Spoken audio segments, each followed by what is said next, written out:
बावजूद यहां पर इतनी बड़ी संख्या में आए हैं, ये कहीं ना कहीं नरेश मीणा की सोच और उसका विचार है कि जो इतनी बड़ी संख्या में आप यहां पर इकट्ठा हुए हैं,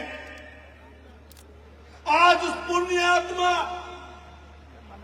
जिसको राष्ट्रपिता महात्मा गांधी के नाम से दुनिया भर में जाना जाता है, उनकी पुण्यतिथि का अवसर है।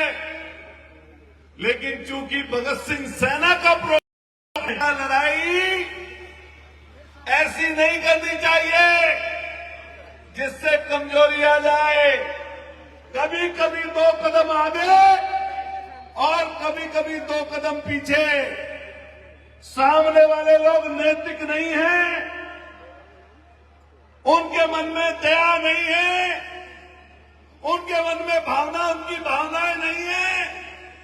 वो बेशरम, बेहया, ऐसे निर्दयी जिनके लिए न किसान कुछ है, न गरीब कुछ है, न कमजोर कुछ है, वो सिर्फ और सिर्फ सत्ता चाहते हैं। धन्ना सेठों को लाभ देने के लिए सत्ता चाहते हैं। मैं आया हूं उत्तर प्रदेश की धरती से। हिंदू और मुसलमान का राज पूरे देश में रखते हैं ये वाजपेयी। सारी जगह पर हिंदू मुसलमान, मुसलमान हिंदू। न गरीब की बात, न शोषित की बात, न वंचित की बात, न मुद्दों की बात। मुद्दा क्या हो जो जनता से जुड़ा हुआ हो, लेकिन इनका मुद्दा सिर्फ मंदिर और मस्जिद में उलझाने का है। एक मोबाइल पर चुटकुला चल रहा था, बात आ रही थी ऐसे ही।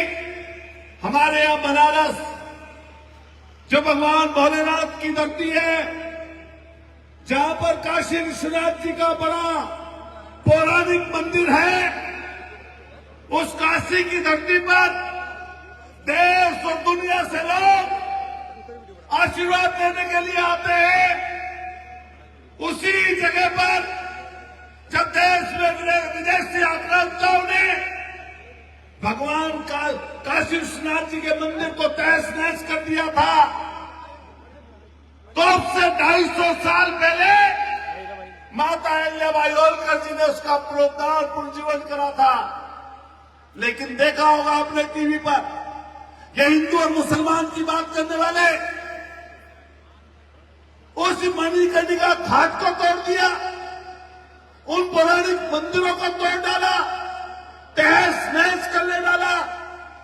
किसी ने कहा कि ये भाजपा ऐसे हैं कि अगर शंकराचार्य का अपमान कर दे तब कुछ नहीं, मंदिर तोड़ दे तब कुछ नहीं, और अगर भगवान जी भी ऊपर से उतर के आ जाए और भाजपा की बुराई करने लगे तो शायद ये भगवान मानने से उनको इनकार कर दें।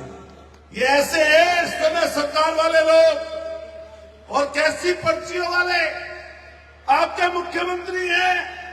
पर्ची निकली और मुख्यमंत्री बन गए, लेकिन 2.5 साल बीत गया, मुख्यमंत्री को भी एहसास नहीं हुआ होगा कि तू मुख्यमंत्री है या नहीं है। बताओ बात सही है गलत है? उससे ज्यादा एहसास तो हमारे साथी ने 3 उपचुनाव लड़कर करके दिखा दिया। हाथ उठा के बताओ, करा दिया नहीं करा दिया? इस पूरे राजस्थान को एहसास नहीं करा। देश की राजधानी में बैठे हुए उन 2 रंगा बिल्ला को भी करा रखा है एहसास।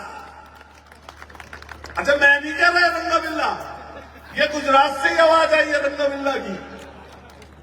तो आप ये समझ लेना कि आज का जो समय है, आज यहां पर जो इकट्ठा आप लोग हुए हैं, ये एक ऐसा मौका है जो इतिहास में दर्ज होगा। सालों साल से आंदोलन के लिए इस धरती पर कभी ऐसे किसान वर्ग और गरीब मजदूर लोग इकट्ठा नहीं हुए होंगे। बताओ कभी आंदोलन के लिए इकट्ठा हुए हो यहां पर कोई लोग? होने ही नहीं दिया किसी ने। अगर हो गए तो मांग करोगे, पूछोगे, बात कहोगे। जब कलेक्टर और एसपी की वीडियो मैंने देखी, भाई नरेश उनके साथियों के साथ, तो घबराई हुई थी सरकार, बयान दे रहे थे। जो जो एक एक बात नरेश मीणा ने कलेक्टर से कही, प्रेस के माध्यम से साथी बैठे हैं, ऐसा का ऐसा ही प्रेस को संबोधित कलेक्टर ने किया। विधायक तो नहीं है ना, अभी सांसद तो नहीं है ना, लेकिन ताकत आप लोगों की है नरेश मीणा के साथ। मुख्यमंत्री को भी सुननी पड़ेगी बात। इसलिए एकजुट रहना, इकट्ठा रहना। और हम समाजवादी लोग जो उत्तर प्रदेश की धरती से चलकर मैं बार बार आता हूं यहां पर, मुझे चुनाव नहीं लड़ना, हम जातियों को जोड़ने निकले हैं। इस अगल बगल के क्षेत्र में जहां 36 बिरादरियों के लोग रहते हैं, वहीं साथ साथ गुर्जर समाज के लोग भी बड़ी संख्या में रहते हैं। मैं उनसे भी कहना चाहता हूं कि अगर आपके बेटे को, आपके लाल को किसी ने मुख्यमंत्री बनने से रोका, तो जो नरेश के विरोधी हैं उन्होंने ही रोका है, और किसी ने नहीं रोका। जनता तो चाहती थी उसको उस जगह पहुंचाना, लेकिन जो भ्रष्ट तंत्र बैठा है, जिनकी सोच और विचार में नरेश मीणा जैसे लोग नहीं हैं, आप जैसे आम परिवारों के लोग नहीं हैं, वो नहीं चाहते किसी गरीब का बेटा, किसी किसान कौम का लाल, किसी दलित और दरिद्र का बेटा, किसी एक आम आदमी का बेटा ताकतवर बने।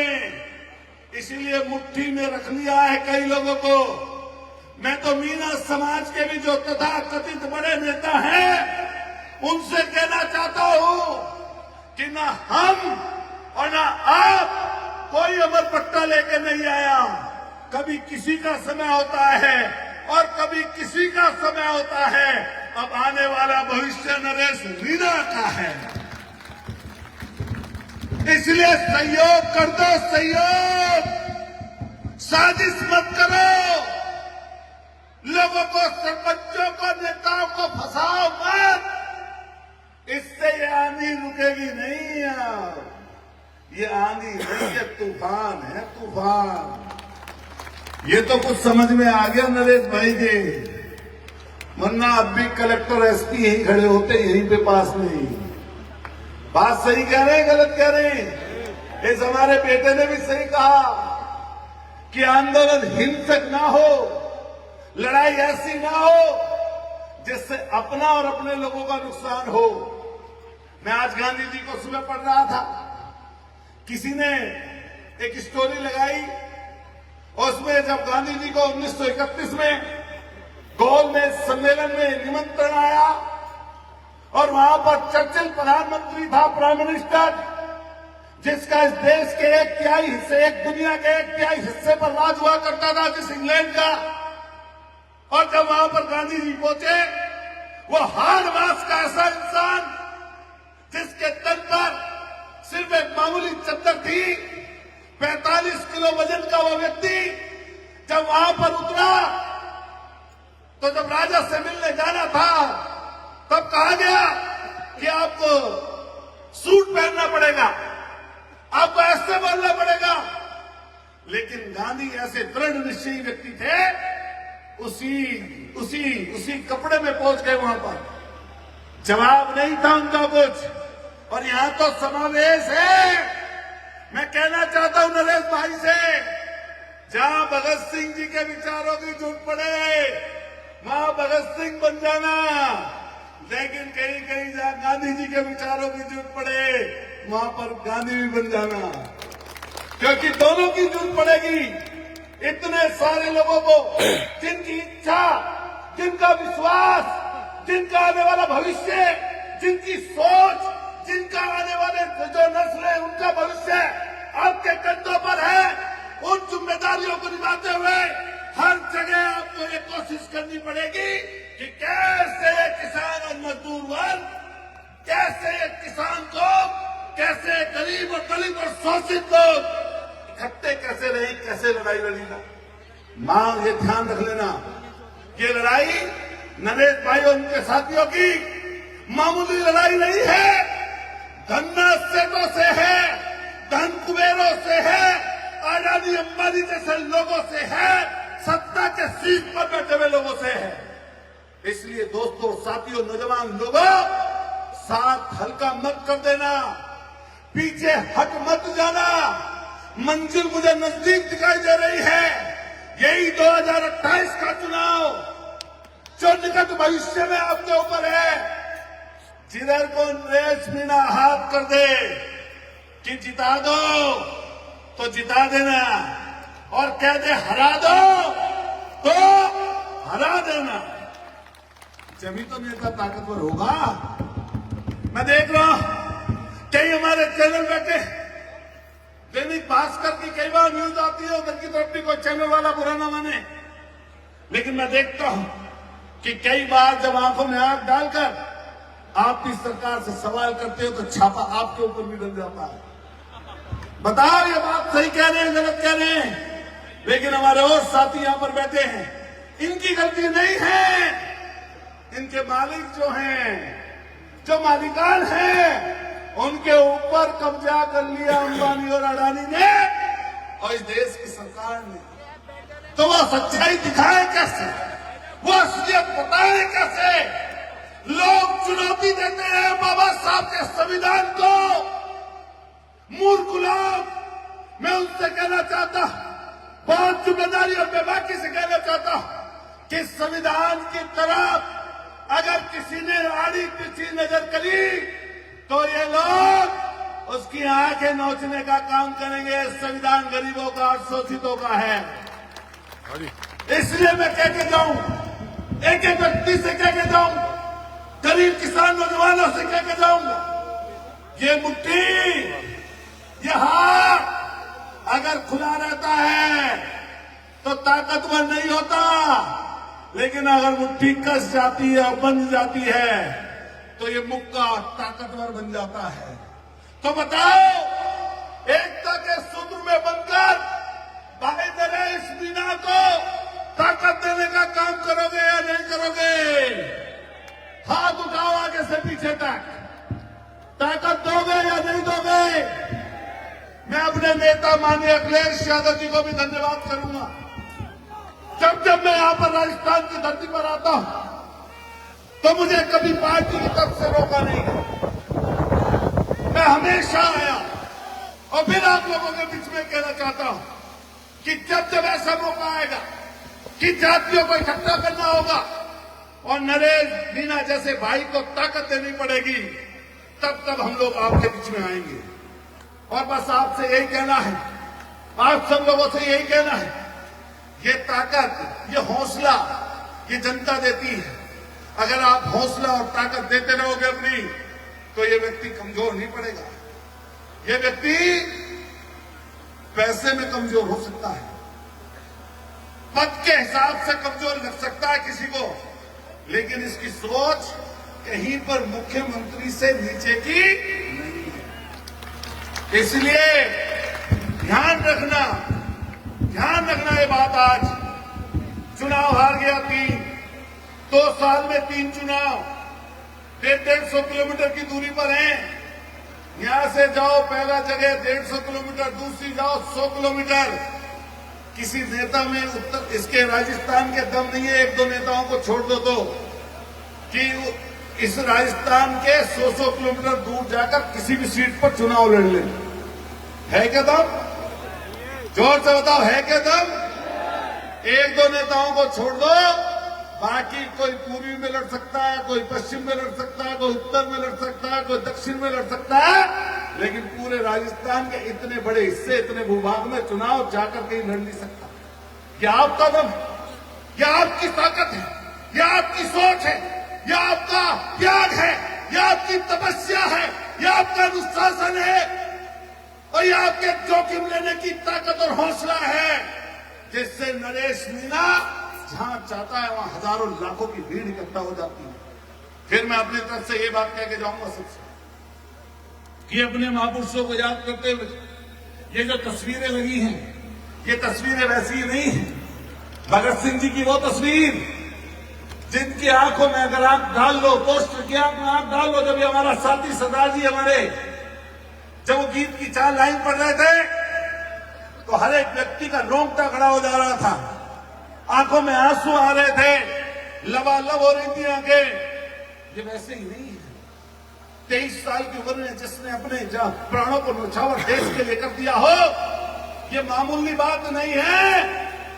और ये जो पूरी पंक्ति में लोग ऊपर विराजमान हैं, राष्ट्रपिता महात्मा गांधी जी से लेकर और इस देश को, गरीबों को, शोषितों को, वंचितों को, दलितों को, कुचले, लाचार, बेबस लोगों को जो संविधान बाबा साहब ने दिया, और वो महात्मा फूले जिन्होंने पौने 200 साल पहले शिक्षा की अलग जगाई, जिससे आज भी जिसकी सोच से सरकारें थर खाती हो, उसके आगे अब्दुल कलाम साहब मिसाइल मैन से नाम से जाने जाते हो, उसके आगे चलिए जो राजेश पायलट जी किसान नेता के रूप में विराजमान हो, और कर्नल करोड़ी जिन्होंने गुर्जर समाज के लोगों को नहीं पूरे देश के लोगों को आंदोलन करना सिखाया। ऐसी महान विभूतियों को भाई नरेश ने अपने मंच पर जगह दी। मैं कहूंगा एक बार जोरदार दोनों ताली, हाथ उठाकर दोनों ताली बजाकर उनका धन्यवाद देंगे। हम आपकी सोच को, हम आपके विचार को निश्चित रूप से बधाई देते हैं। और कोई कितना ही बड़ा रंगा बिल्ला हो, और कोई कितना ही बड़ा पर्ची वाला हो, और कोई डीएम एसपी हो, लेकिन लोकतांत्रिक देश है। आप ये भी ध्यान करो, जिस जेल में आप थे उसके पास, उसके थोड़ी दूरी पर देश और दुनिया में नाम करने वाले सोनम वांगचुक को एनएसए में इन बेईमानों ने, इन निकृष्ट लोगों ने इसी जोधपुर जेल में आपके राजस्थान में रखा हुआ है। गंदा पानी पिलाते हैं ये बेईमान लोग, गंदा पानी पीने के लिए देते हैं। जब तक प्रधानमंत्री जी की तारीफ की, जब तक मोदी जी का गुणगान किया, तब तक वो व्यक्ति गलत नहीं था। वो साइंटिस्ट, मैग्सेसे पुरस्कार विजेता, कितने पेटेंट अपने देश के लिए तैयार करने वाला वो व्यक्ति, आज उसको एनएसए में यहीं पर जोधपुर जेल के अंदर बंद करके रखा हुआ है। मैं भाई नरेश से कहूंगा कि कोशिश करिए कि सोनम वांगचुक से आप एक बार जरूर जाकर मिलें, और जब अगली बार कोई ज्ञापन दें तो ये बात जरूर कहना किसी कलेक्टर या किसी मिनिस्टर के सामने कि तुम सोनम वांगचुक को यहां पर रखे हुए हो, हम उनकी रिहाई की मांग करते हैं। एक बार हाथ उठा के बताइए, क्या मांग करते हैं? नहीं करते। हम उनकी रिहाई की मांग करते हैं। ये ऐसी सरकार जो आंख मिचोली खेलते हैं दोनों लोग, लेकिन अब फिर कहेंगे मेरे खिलाफ तो वोट डाल दी थी, मैं इनका चुनाव लड़ाने आ गया।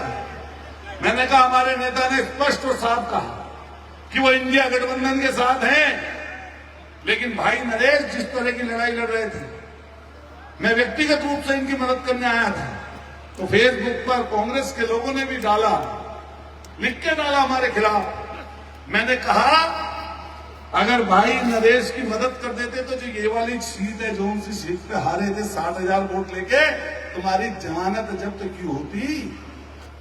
बात सही थी गलत थी? डरे में हैं, बेचारे परेशान हैं। हजारों करोड़ का है भाया, प्रधानमंत्री जी भाषण देके गए, भाया खूब खाया। नहीं देके गए प्रधानमंत्री जी भाषण यही इसी राजस्थान की धरती पर? कहां गया भाषण? हाँ, अंता की धरती पर। तो अब कहां गया वो भाषण? कहां गई वो बात? संभालिए अंदर।